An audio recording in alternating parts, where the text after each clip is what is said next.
Bienvenidos mis apreciados hermanos a su canal Aprendiendo de Jesús. Dios les bendiga y Dios les guarde. Hemos llegado a la lección número 13, finalizando este trimestre y este año 2023. Esta lección sin duda nos trae mensajes reconfortantes para nuestra vida espiritual y la vamos a analizar según el comentario bíblico adventista del séptimo día, titulada la lección El fin de la misión de Dios. Gracias a los que se han suscrito a nuestro canal y apoyan este ministerio, que es para la honra y gloria de nuestro Dios. También les invitamos a que compartan este video con todos sus contactos para que podamos crecer y la obra del Señor pueda ser esparcida. También les agradecemos por los comentarios, los pedidos de oración, que como pueblo nos unimos para poder que sean elevados al cielo. Les invitamos en este momento a que nos dejen sus preguntas, sus pedidos de oración, sus inquietudes, comentarios, son importantes para nosotros. Vamos a orar para comenzar. Padre Santo que estás en el cielo, gracias te damos, oh Dios, por tus bendiciones, por tus cuidados, porque nos proteges y cada día estás con nosotros, oh Dios. Nos ponemos en tus manos de amor al iniciar este estudio y finalizar este trimestre y este año aprendiendo de Jesús. Gracias, oh Dios, te lo pedimos en el nombre de tu Hijo amado Cristo Jesús. Amén.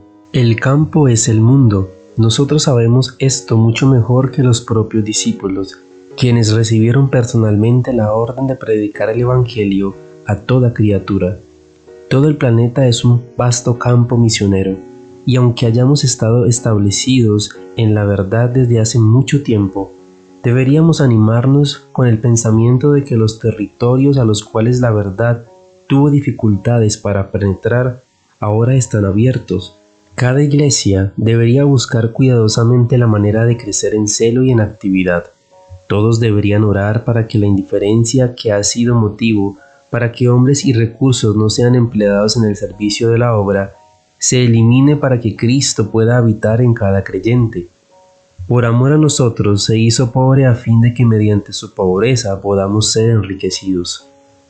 La obra del Espíritu Santo consiste en convencer del pecado, y yo sé que algunos pecamos al ser indiferentes. Mientras observamos los territorios en que hemos penetrado, no podemos menos que exclamar: lo que Dios ha hecho. ¿Qué más podría haber realizado por su viña, además de lo que ya hizo?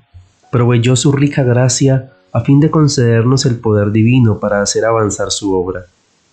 No hay nada que Dios haya dejado realizar. Lo que falta corresponde a los agentes humanos que rehúsan cooperar con las inteligencias divinas. En el plan que Él proyectó, nada más puede llevarse a cabo en favor de la salvación del pecador, salvo a través de la cooperación del hombre. Los que han sido bendecidos con la luz y las evidencias saben que solo por intermedio de la gracia que les es otorgada pueden cumplir con las condiciones establecidas para la salvación.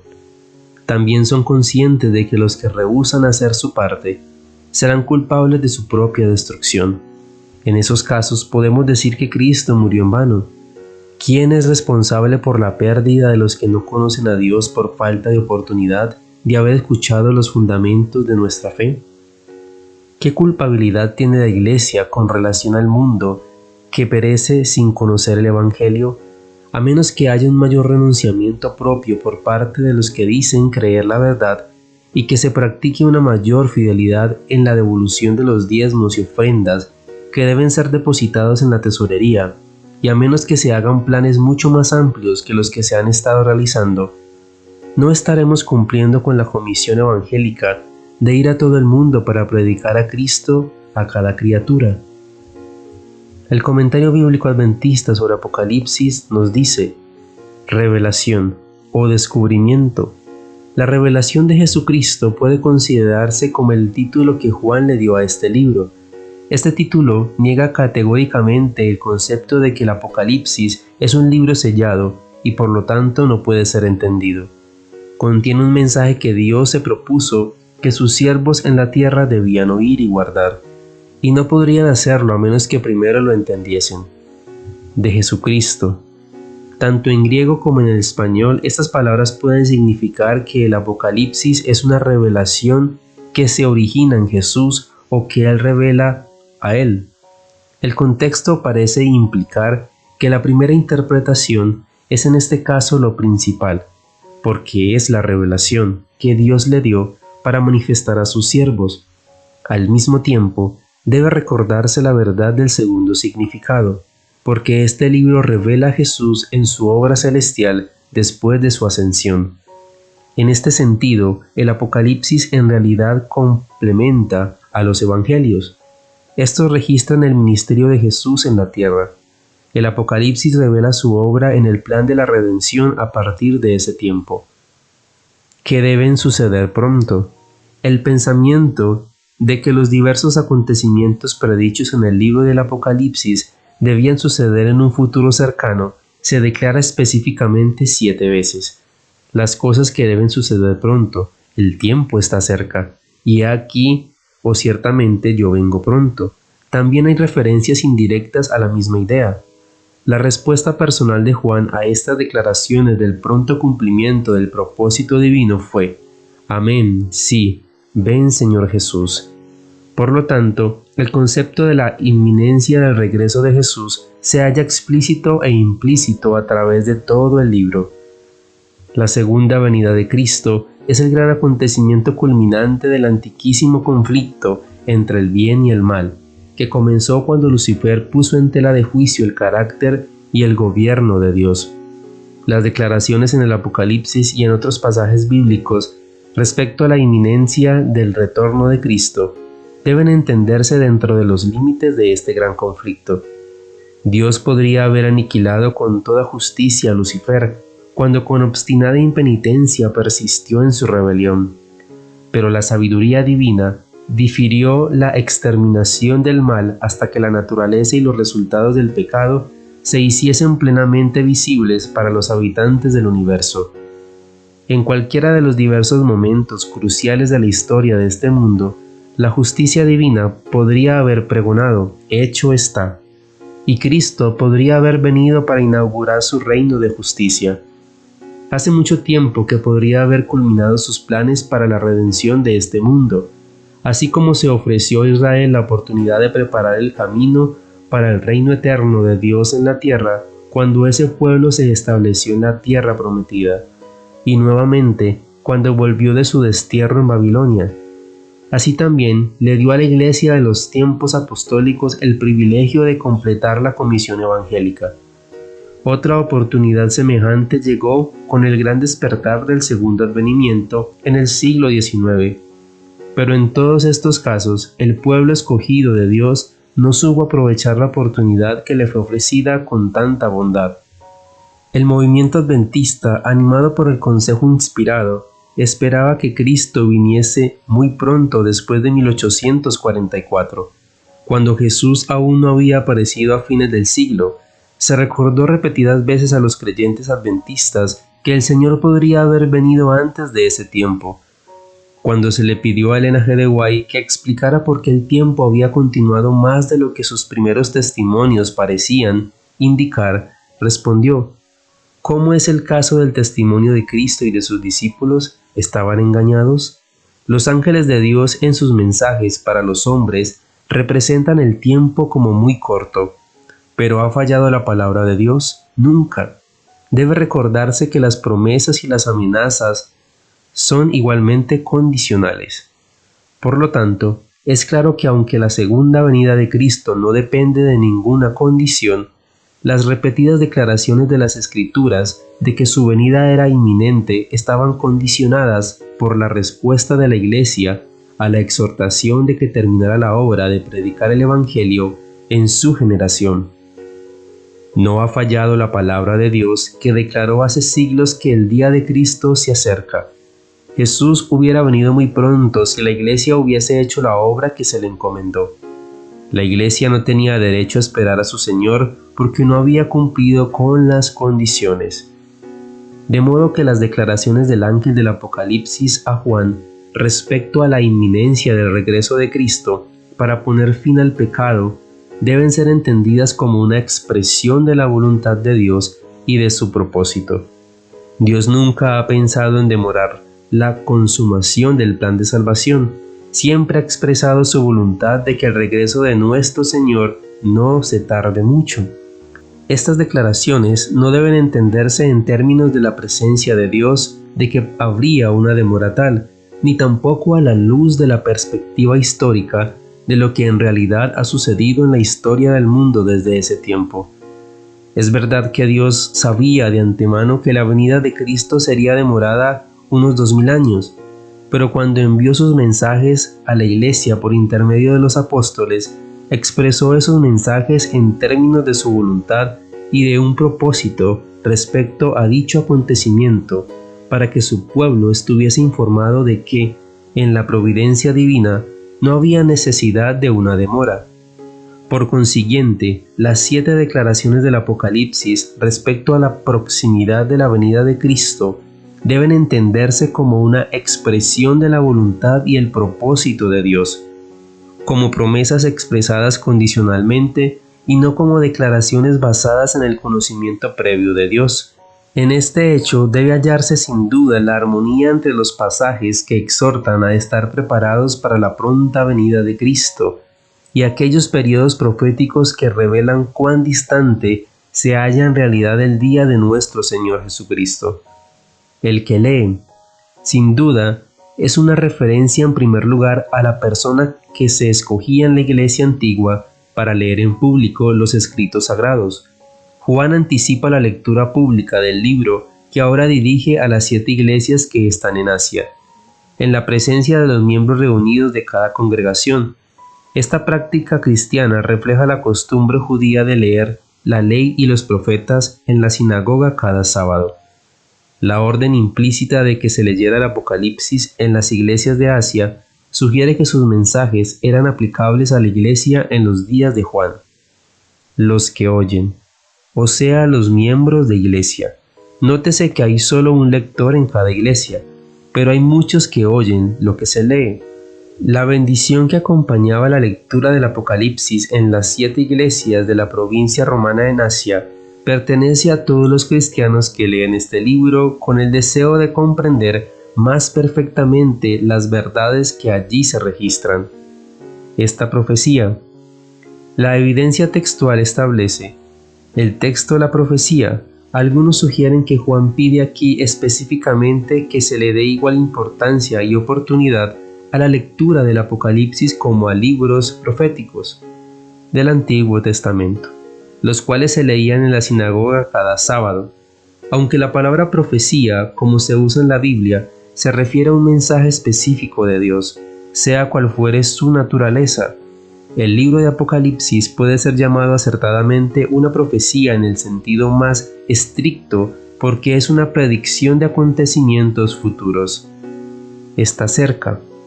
Como vivimos en los últimos momentos del tiempo, las profecías del Apocalipsis tienen una importancia capital para nosotros. Especialmente Daniel y Apocalipsis deben recibir atención como nunca antes en la historia de nuestra obra.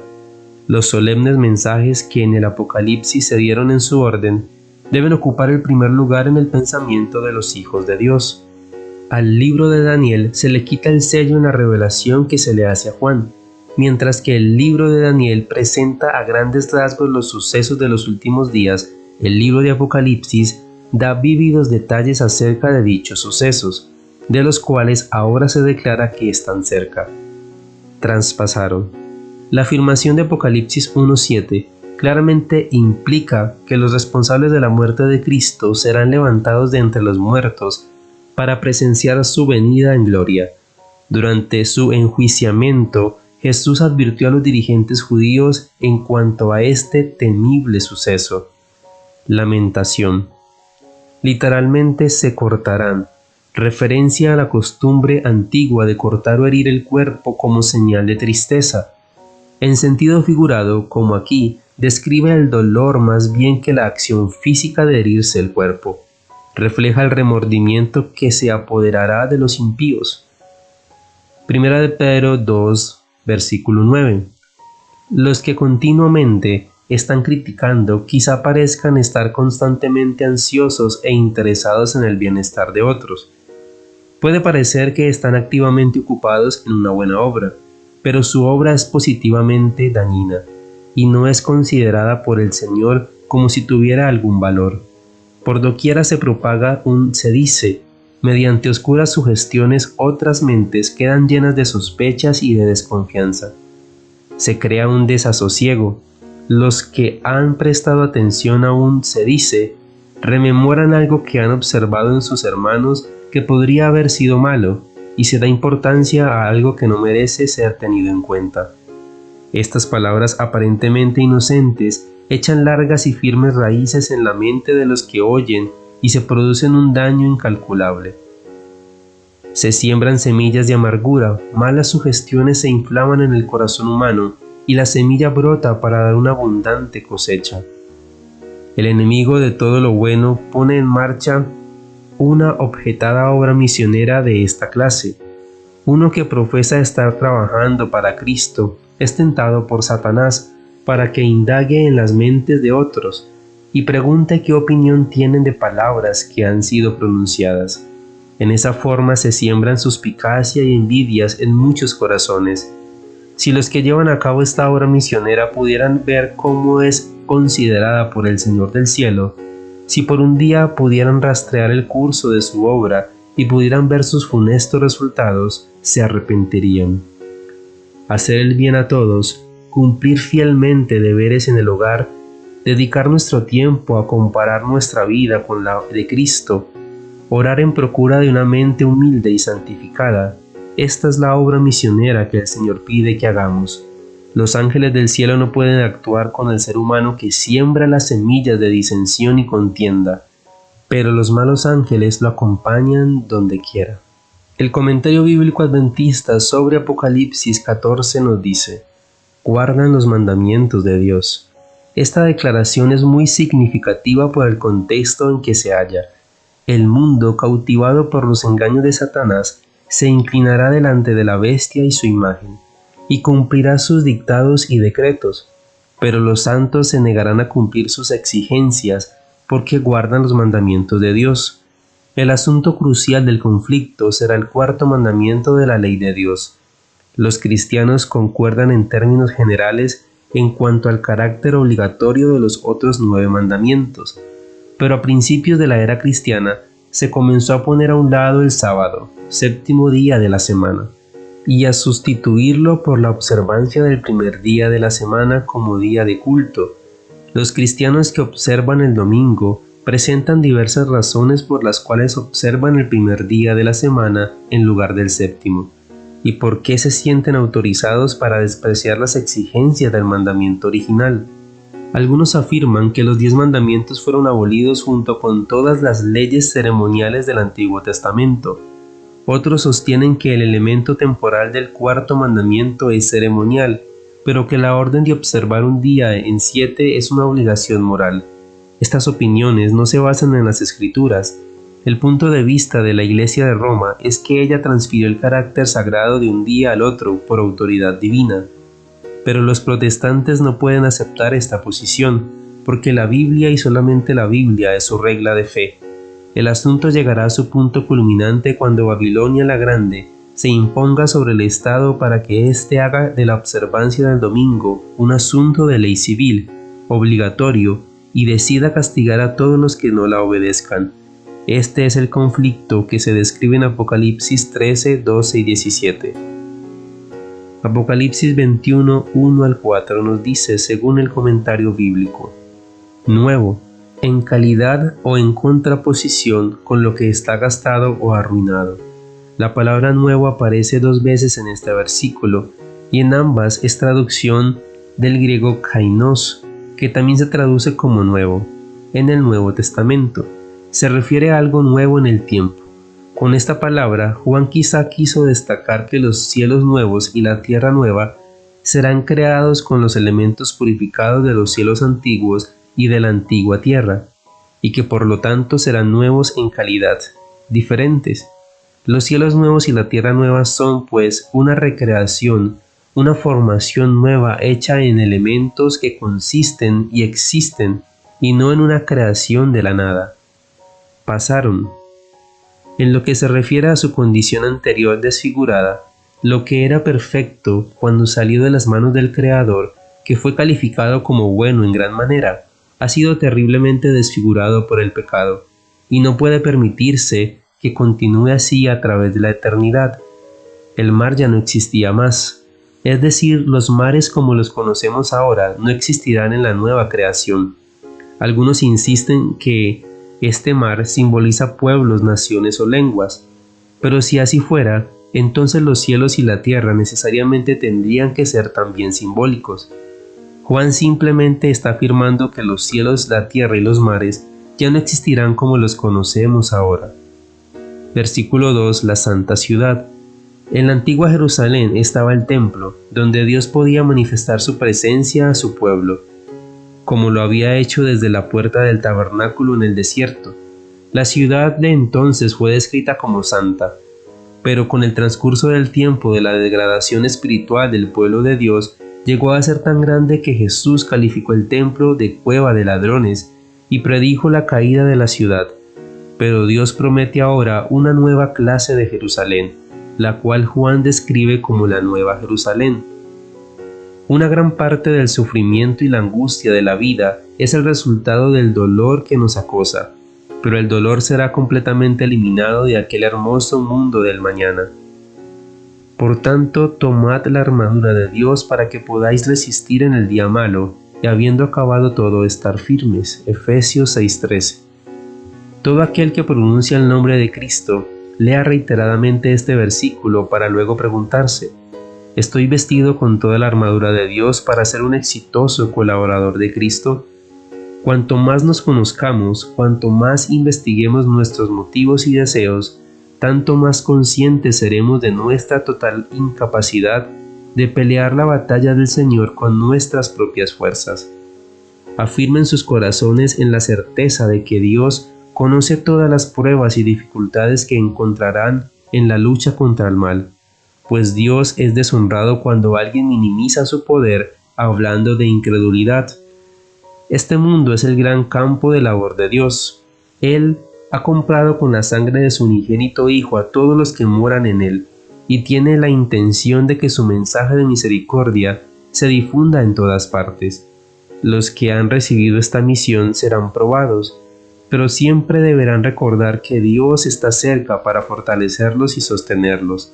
Él no nos pide que dependamos de ninguna caña cascada. No debemos esperar ayuda humana. Lejos esté de nosotros poner al hombre donde debe estar Dios. El Señor Jehová es la fortaleza de los siglos. En el encuentro de Cristo con los discípulos de Juan el Bautista encontramos una lección de fe. Cuando Juan el Bautista se encontraba prisionero en una mazmorra solitaria, cayó en el desaliento, por lo que envió a sus discípulos a Jesús, preguntándole: ¿eres tú aquel que había de venir o esperamos a otro? Cristo conocía la misión que traían los mensajeros y mediante una grandiosa demostración de su poder les dio evidencias inconfundibles de su divinidad. Volviéndose hacia la multitud, habló, y los sordos oyeron su voz. Habló nuevamente y los ojos de los ciegos fueron abiertos para ver las bellezas de la naturaleza. Extendió su mano y a su toque la fiebre abandonó a los enfermos. Por su mandato los endemoniados fueron sanados y cayendo a sus pies le adoraron. Volviéndose luego hacia los discípulos de Juan dijo: Id y haced saber a Juan las cosas que oís y veis. El mismo Jesús que realizó aquellas obras poderosas es hoy nuestro Salvador y está dispuesto a manifestar su poder en nuestro favor como lo hizo en favor de Juan el Bautista. Cuando estemos rodeados por circunstancias adversas, asediados por dificultades que parecen imposibles de vencer, no debemos murmurar sino recordar la amante benevolencia del Señor en lo pasado. Mirando a Jesús, el autor y consumador de nuestra fe, podremos mantenernos como viendo al invisible, y esto impedirá que nuestras mentes sean nubladas por la sombra de la incredulidad. La Iglesia de Cristo ha de ser limpia, pura y ha de ser santa ante Dios. Sus miembros son el frente al mundo, los representantes del reino celestial. Mientras el tiempo dure, se hallarán embarcados en una misión de misericordia. Dios desea que todos los que profesan creer en la verdad de su palabra la hagan conocer. Su perseverante fidelidad será ricamente recompensada, y el reino y el señorío y la majestad de los reinos debajo de todo el cielo sea dado al pueblo de los santos del Altísimo. No nos cansemos de hacer el bien, sometamos enteramente nuestro corazón a las enseñanzas de la palabra del gran médico misionero. De acuerdo con nuestra fe en el mensaje, será nuestro fervor y nuestro poder para promover el conocimiento de Jesucristo. Hemos de llegar a ser coadjutores de Dios, creciendo en la obra del Señor siempre. Cada día de nuestra vida hacemos frente a nuevas obligaciones. La terminación de un deber es el comienzo de otro. Nuestra vida ha de emplearse en un solemne servicio en favor del Maestro. Somos los siervos del Señor. Los miembros de la Iglesia de Cristo han de ser ejemplos de una vida de servicio, una vida de completa obediencia a nuestro gran ejemplo. La exaltación de Cristo sea directamente proporcional a su humillación. Para poder ser el Salvador, el Redentor tenía que pasar primero por el sacrificio. ¿Qué misterios encontramos en la piedad de Cristo? Después de magnificar la ley y engrandecerla, al aceptar sus condiciones para salvar a un mundo de la ruina, Cristo se apresuró a ir al cielo para perfeccionar su obra y cumplir su misión al enviar al Espíritu Santo a sus discípulos. De este modo aseguró a sus creyentes que no los había olvidado, aunque se encontrara ahora en la presencia de Dios, donde hay plenitud de gozo para siempre. El Espíritu Santo debía descender sobre los que amaban a Cristo en este mundo. De ese modo se los capacitaría, por medio de la glorificación de aquel que era su cabeza, para recibir todo don necesario para el cumplimiento de su misión. El dador de la vida poseía no solo las llaves de la muerte, sino un cielo lleno de ricas bendiciones.